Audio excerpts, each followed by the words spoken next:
So here's a little video on my Oklahoma Joe's Highland modifications. So I switched out the smokestack, created a collector.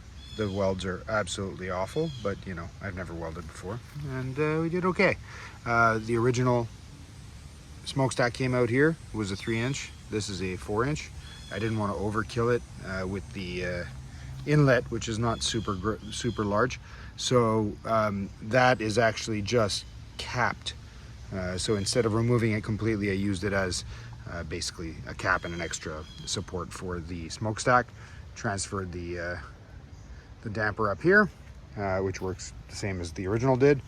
I did put the gasket. It didn't really have a lot of leaks. I just, for long term, wanted to have the gasket around the cook chamber opening. Added the clamps to make it you know, airtight for the most part.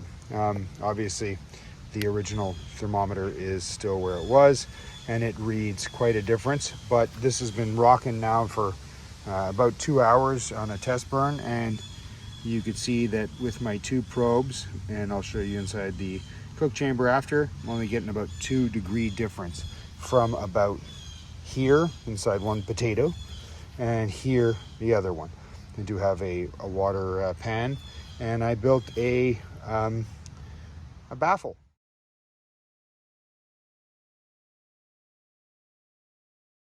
So over here on the firebox side, the only thing we changed is put in that firebox,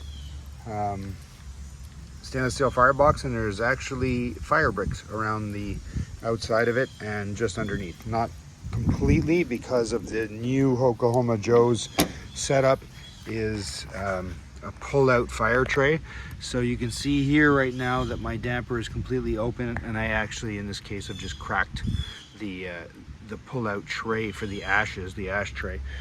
Just use that as a damper in and of itself. So the temperatures rock along really even. I put in a few pieces of toast, didn't have any biscuits, just to check the evenness. And we'll open her up here. Whoops, there goes one cap. So I'm holding my phone at the same time. And yeah, they're all cooking super evenly. So everything is super even. They're all the same. I don't have any grill marks yet. It's not that long. You can see my ugly job of welding. But, you know, we added some high temperature silicone, and does the trick. And you can see over here we have the firebox rocking along, and you can see the baffle down there, and it is removable.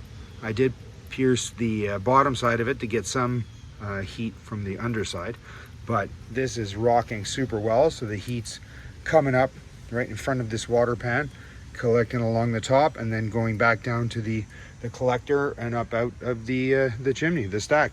So it's actually I'm super pleased with the results on this. We have like 2-degree difference all the time. So it's incredible. It's doing really well. Doesn't take a lot of wood either. It's very efficient.